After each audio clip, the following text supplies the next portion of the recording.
the wake of the recession, the topic of fixed asset management has become increasingly important.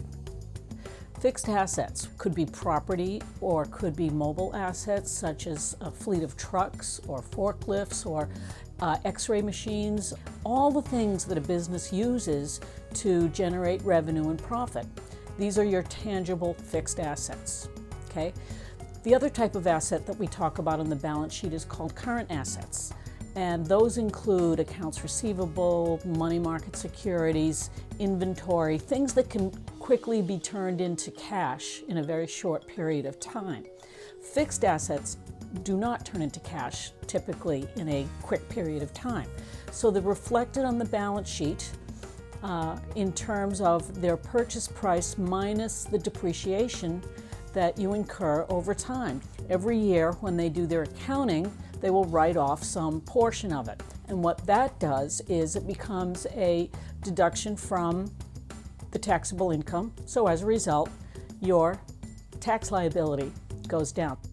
Since the recession, CFOs have become very, very rigorous about looking to manage costs and protect the bottom line, more so than ever before, and always looking to boost productivity.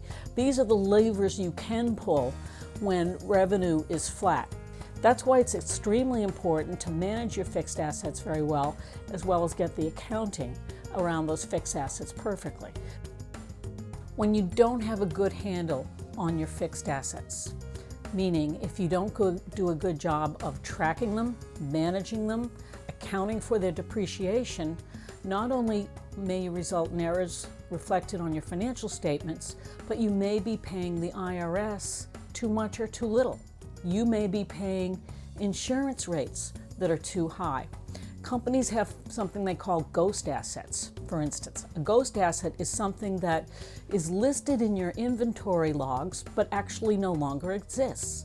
Maybe you sold it, maybe you bartered it away, maybe its useful life was done, but an error happened and it never got taken off the books, okay? So you may still be paying insurance, right? So that's just one example of how poor management of your fixed assets can cost you money as well as cost you errors. If you don't do a good job of tracking depreciation, accounting and calculating depreciation, if you don't do a good job of reflecting the value of your assets on the balance sheet, then you're going to have faulty statements. And if you have faulty statements, you risk, being in violation of Sarbanes-Oxley law, okay, which was put into effect 10 years ago. And CEOs, CFOs, and other senior executives may be held personally and legally liable for misstatements in financial reporting. So there's an awful lot of sensitivity there. A company that doesn't do a good job of this very meat and potatoes financial management process is one that raises a lot of eyebrows. Investors want to see that you can get the basics right.